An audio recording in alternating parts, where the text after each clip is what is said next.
All right, after electronegativity, now we have atoms that are pulling electrons towards themselves.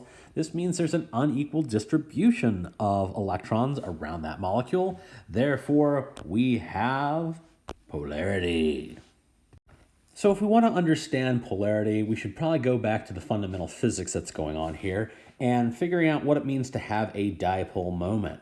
So if we look back in physics, what we can think about is we have two charges, maybe a positive one and a negative one here, that are going to be separated by some distance, r, and we could multiply that together to find out what the actual dipole moment is, which is classified or given this symbol rather of mu.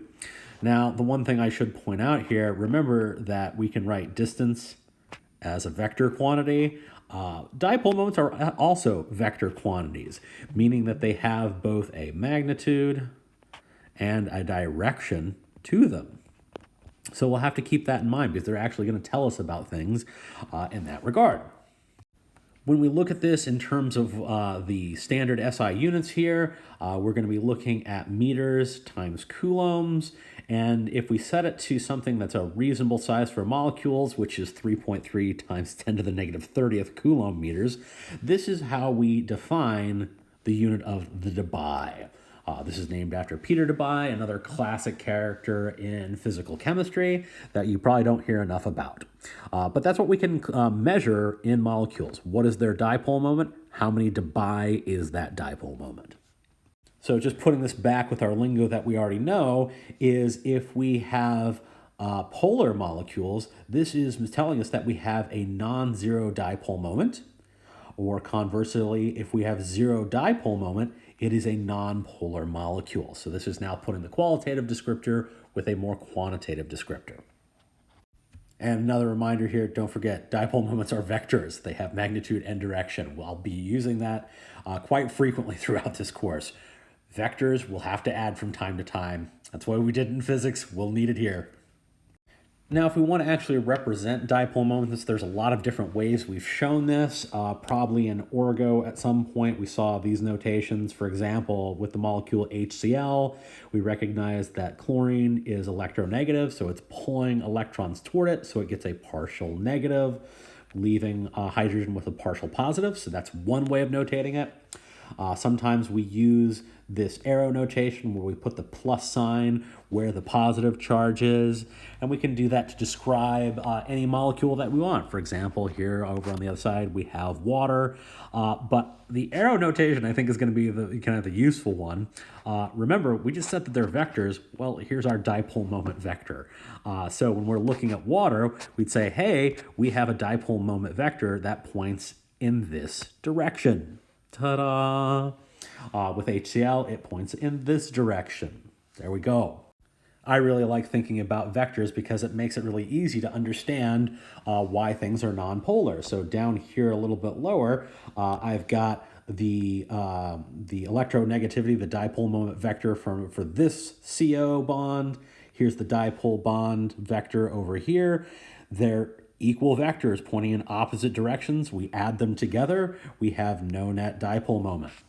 Over here, when we look at water, here is that vector. Got the second one here. So if I add those vectors together, what I actually get is a resultant vector that goes straight up.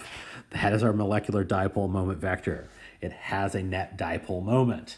Hooray, vectors, love them.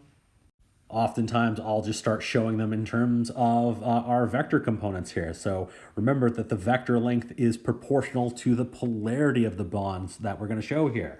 So in this case, if I have my green vector, which is an equal and opposite to the other side, I do my vector addition down here. The sum of those vectors, we get a whole lot of nothing. There's zero. So it's a non-polar interaction. This is something like we just showed with carbon dioxide. We could also look at something like CS2, where we would have that equal pull in opposite directions. When our vector arrows don't have that same symmetry to them, then we get an unequal vector lengths. So down here, we've got two vectors of different lengths. Therefore, they're going to add up to something different.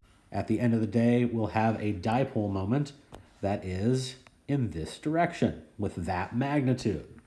All right? So vectors are good here. An example of a molecule like this that we could think about very simply here, we could look at something like carbonyl sulfide, which is OCS. So here we have two polar bonds, but obviously oxygen is more polar. So the OCS molecule has a dipole moment in this direction overall. So this vector analysis can get a lot more useful when we have a lot more bonds that are polar. So for example, over here, maybe I have boron with two chlorines and a fluorine here. Is it polar? Is it not? It's kind of hard to tell. But if I actually know quantitatively what those vectors look like, I could figure that out. So maybe this one does add up to something, maybe it doesn't. We would need the quantitative vectors to be able to figure that out.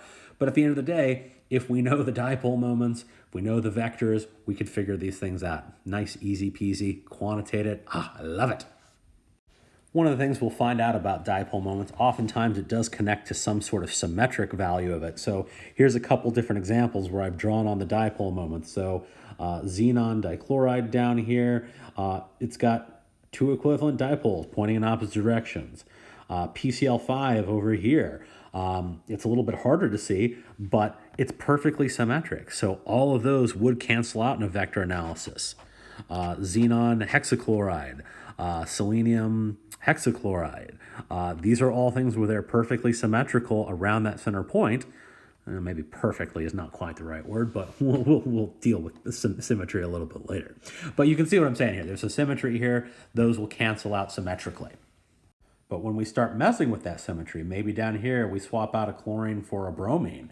Now we wouldn't have the same pull. So we wouldn't see a full cancellation of those vectors because this arrow would not be as long as the PCl arrow. Same thing over here. This is probably an easier one to see. We've got the bromine over here. It's going to have an arrow, whereas the chlorine arrow is going to be longer. Therefore, those don't add up to zero. They don't cancel each other out. We're going to have a dipole moment left. How about this one example over here where I've got now two bromines on it here in this octahedral complex? What do you think? Let me know. Let's talk about these. What's it going to be?